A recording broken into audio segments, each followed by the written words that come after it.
নোয়াখালী সদরে জুমার নামাজ পড়াইতে গেছি। বলেন কোথায়? দোতলা মসজিদ। আমরা কুমিল্লা থেকে গেছি জুমা পড়াইতে। আপনি চিন্তা করেন, দোতলা মসজিদ, আমার নাস্তা কইরা যেতে পারি নাই, কুমিল্লা থেকে গেছি, পেটে যে ক্ষুধা লাগছে, যাইয়া দেখি লোকজন ভিড় জমায় আছে জুমার নামাজে আমি পড়াবো, যেহেতু দূর থেকে গেছি, শত শত লোক, দোতলা নিচতলা ভর্তি।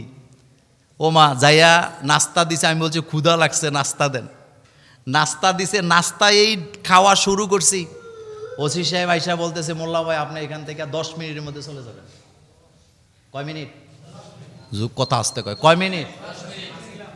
আমি কি করতেছি?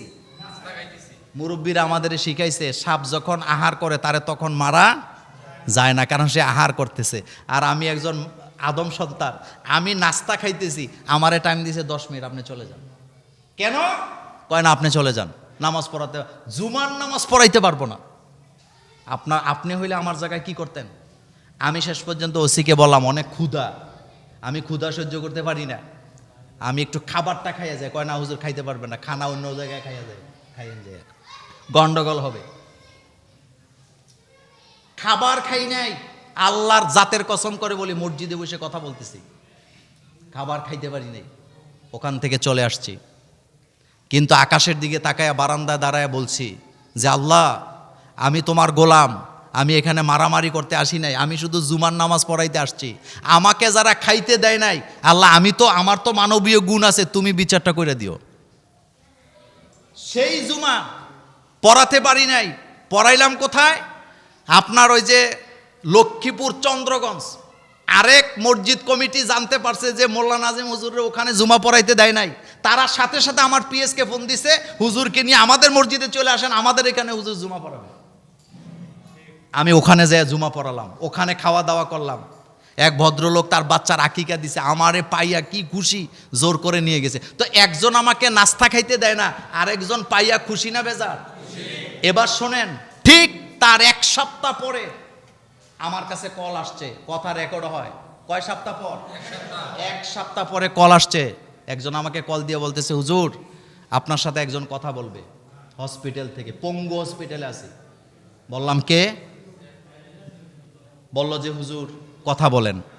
ফোনটা ধরলাম, ওই পাশ থেকে সালাম দিয়ে কাঁদতেছে আর বলতেছে, হুজুর আপনি আমারে মাফ করে দিয়েন, আপনাকে জুমার নামাজ পড়াইতে যে দেয় নাই সেই লোকের মধ্যে আমি একজন।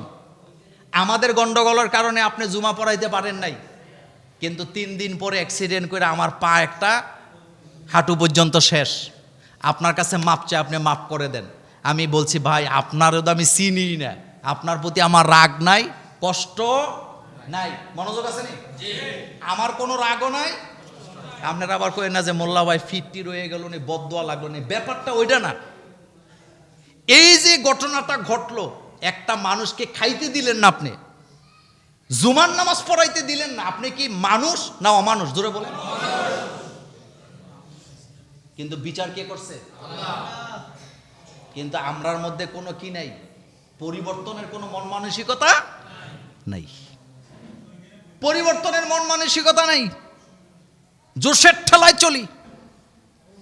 পোস্টারের মধ্যে অনেকগুলো ছবি, আমি রাজনীতি করি, ছবির মধ্যে জুতো মারতে হবে, মারতে যায় সাইদ হিসাবে ছবির মধ্যেও মারছে নি? আচ্ছা, মারার পরে তখন তো হুঁশ নাই, জোশের ঠেলায় মারছে, মারার পরে হুঁশ হয়েছে যে আমি এটা কি করলাম।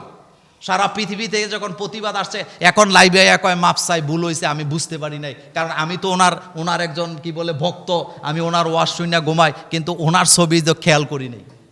কিন্তু আপনি যে ঘটনা ঘটাইলেছেন, আমি যদি মালিক ডাক্তার একটা ধাক্কা দেই, উনি মুরব্বী না আমাদের, তো ধাক্কা দিয়া সেটা মাপ চাইলাম আর কি, কিন্তু ধাক্কাটা আমি ফেরত নিতে পারবো না। কথা বলেন।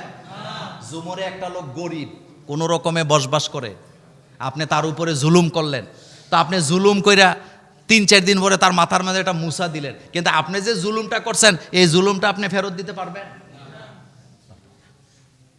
এই জন্য মানুষের উপরে জুলুম করা যাবে না, খবরদার, মানুষের উপরে জুলুম করা যাবে না। এই পৃথিবীটা কে সৃষ্টি করছে বলেন? কোনো সন্দেহ আছে না? কিন্তু সেই জমিনে আল্লাহু আকবার আজান হবে না, এটাকে আপনারা মানতে পারেন না? ভারতে পশ্চিমবঙ্গে একজন উগ্রবাদী লোক ক্ষমতায় আসছে, নাম বলবো না, তার নাম নিতে ঘৃণা হয়। তো সে কি করলো, গায়ের জোরে মাইকে আজান বন্ধ। শুধু মুসলমানদেরটা থামায় নাই, তাদেরটাও থামাইছে, যে মাইকে কোনো কিছু হবে না। আমরা কষ্ট পেয়েছি, আমরা কষ্ট পেয়েছি, কিন্তু আল্লাহ পাক কি বলছেন, অরফানা লাকা যিকরাক। আল্লাহ পাক বলছেন, নবী, পৃথিবীর 1 ইঞ্চি মাটি খুঁজে পাওয়া যাবে না যেখানে আপনি মুহাম্মদ সাল্লাল্লাহু আলাইহি ওয়াসাল্লামের আওয়াজ হবে না।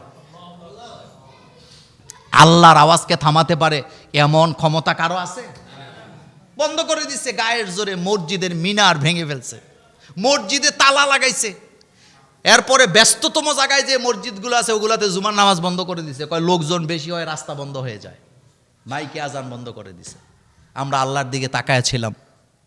এখন গতকালকে কিন্তু একটা রায় আসছে, ক্যালকাটার হাইকোর্ট থেকে রায় আসছে, এখন থেকে আজান আগের মতো মাইকে চলবে। সেই অর্ডারে তারা বলেছেন, যদি কোনো পুলিশ সেখানে বাধা দিতে যায়, প্রয়োজনে পুলিশকে বান্দা রেখে আদালতের কাছে সোপর্দ করা হবে, এরপরও ভারতের জমিনে মাইকে আজান হবে, নামাজ হবে। কারণ জমিনটা মুদির না, জমিনটা কার? আল্লাহ। জমিনটা কার? আল্লাহ। এরা আসে, এরা যায়। নমরুদের জমি ছিল না, জমিন ছিল ইব্রাহিম আলাইহিস সালামের মালিকের, এই জন্য ইব্রাহিম আলাইহিস সালামের বিজয় হয়েছে।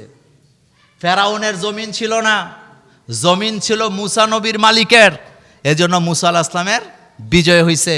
আবু জাহিল, আবু লাহাবের জমিন ছিল না, জমিন ছিল মুহাম্মদ সাল্লাল্লাহু আলাইহি ওয়াসাল্লামের মালিকের, যার কারণে মুহাম্মদ সাল্লাল্লাহু আলাইহি ওয়াসাল্লামকে আল্লাহ বিজয় দিয়েছেন। আজও পৃথিবীতে যারা ইসলাম নিয়ে পায়তারা করে, শত্রুতা করে, জমিন কি তাদের না জমিন এই আল্লাহওয়ালাদের? আমি আবার হাদিসটা বলি, হাদিসে কুরসিতে আসছে, কোনো মোমেনদের জন্য কেউ যদি জায়গা সংকীর্ণ করে দেয়, আল্লাহ তার জন্য সারা পৃথিবীর জায়গা উন্মুক্ত করে দেয়। আর যারা সংকীর্ণ করে, আল্লাহ তাদের জন্য জমিনকে সংকীর্ণ করে দেয়। এই জন্য গায়ের জোরে কোনো কিছু করতে যাইেন না। এক জায়গায় দেখলাম হুজুর বুখারী শরীফ নিয়ে বয়ান করতেছে জুমার নামাজে, একজন নেতা দাঁড়ায়া বাধা দিতেছে। তো হেতে বুখারী বুঝে কি? আমি কথা বলতেছি এখানে, আমি কথা বলতেছি মানুষের অধিকার নিয়ে, ইসলামের কথা নিয়ে। একজন দাঁড়ায় যদি আমাকে বলে যে হুজুর এটি বললেন না, আমরা এটি শুনতে রাজি না, তা আপনি শুনলেন না, আপনি শুনলেই কি না শুনলেই কি, কিন্তু আল্লাহর এই আওয়াজকে কেউ বন্ধ করে দিতে পারবে? পারবে না। এই ক্ষমতা কারো নাই। এই জন্যে জমিনে পাপাচার বাড়লে আল্লাহর গজব কি আসে। আপনাদের প্রতি এইটাই অনুরোধ থাকবে, আপনি কখনোই ইসলামের বিরুদ্ধে আপনার কোনো ভূমিকা, আপনার কথা, আপনার আওয়াজ যেন না যায়।